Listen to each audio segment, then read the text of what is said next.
Good afternoon, or morning, or whatever. It's August 5th, 2023. I just moved the cows to this paddock and filled up their minerals. They're enjoying themselves. This is where they just came from. I've already pulled up the back fence. I just wanted to show you guys something. I actually feel kind of bad. I sprayed some pretty fresh cow pies, and wanted to show you. See those? Some nice dung beetles, and in both of these, some good-looking dung beetles. I feel bad for messing up the cow pie now.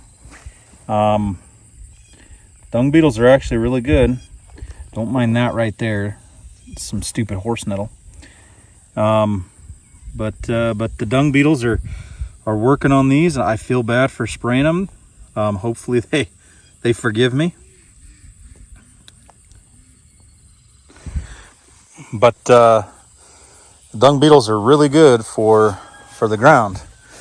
And I don't see any in this one. As soon as I saw them, I stopped spraying. I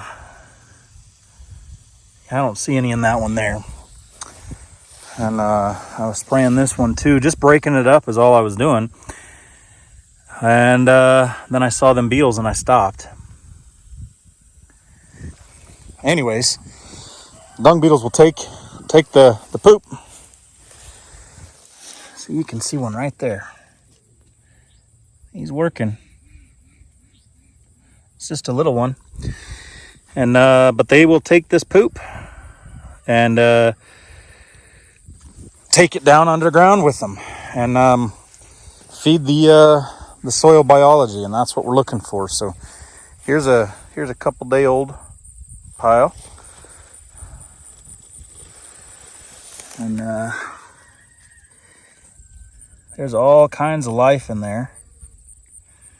I know it kind of looks gross messing with poo, but there's all kinds of bugs and beetles and things that live on this stuff. But they can only live on it if you're not spraying your cows and giving them ivermectin and other things that'll hurt the soil biology. The dung beetles, we need them just like we need worms.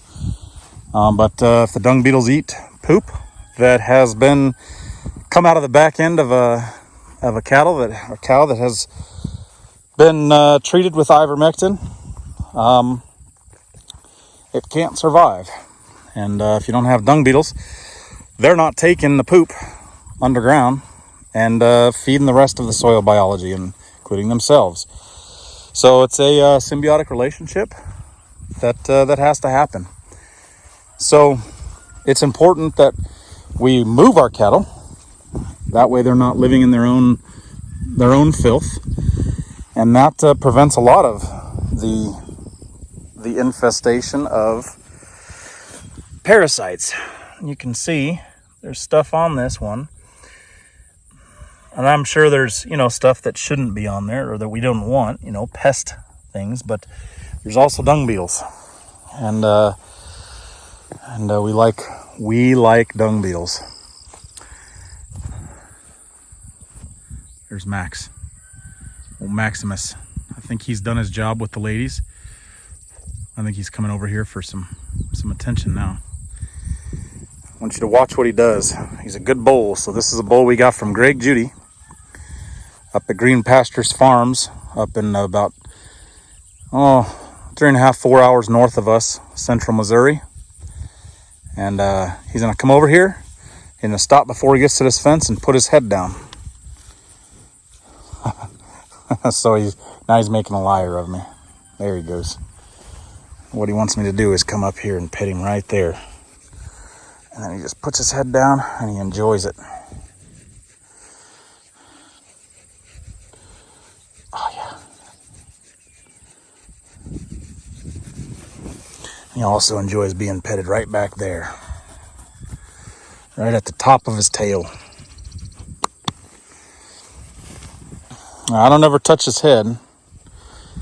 I don't want him to get used to that. I don't want him to feel like he can rub his head on me, because he's too big for that. He's a hunk of a beef right there. He's a good-looking boy, and we're excited to see what we get from him. Hopefully he does his job, and we have some pregnant cows, and we can get some calves next year. I just want to do a quick video. This is where they just came from, right here, and you can see what we're leaving behind. There's the stupid horse nettle is starting to pop up everywhere, and I don't like it, but it's everywhere. You can see some there, and then there's some right there. There's some there, some over there. So horse nettle's popping up, and you can also see what the cows really enjoy eating. They've ate this down a bunch and kind of left this stuff here. So I don't know what a lot of this stuff is. I know there's Kentucky 31 fescue in here, and there's some clover, like right there. There's a little bit of clover. There's just a little bit of clover mixed in here, and then some weeds, and you see the horse nettle right here again. There's also some of this as purple top, and you can see they've ate the top of it off. They eat the seed pod off. There's some broom sedge in here. That's what this brown stuff is. That right there, some foxtail,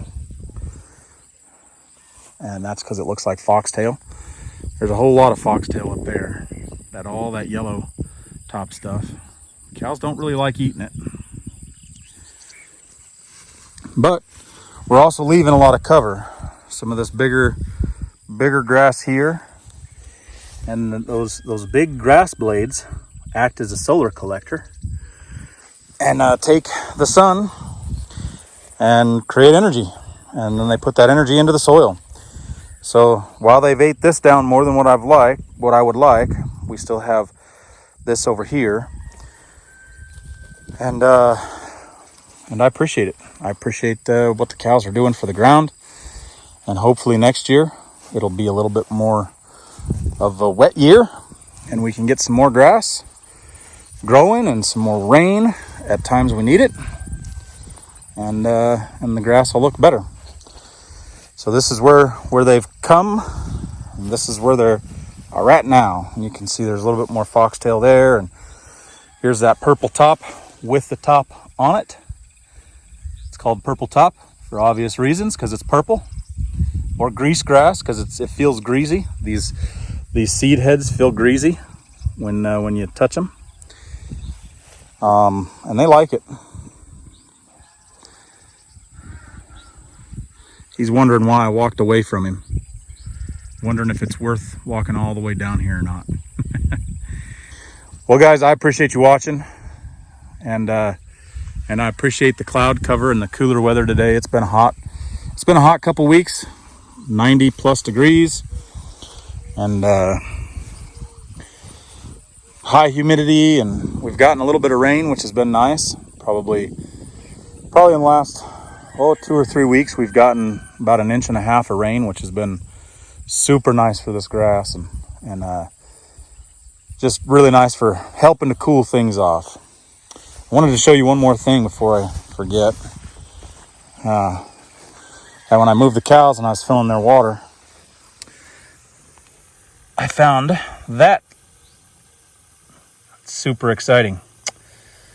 I'm gonna have to figure out how I can fix that. Surely there's some patch or something. I don't have a welder that I can weld on that with.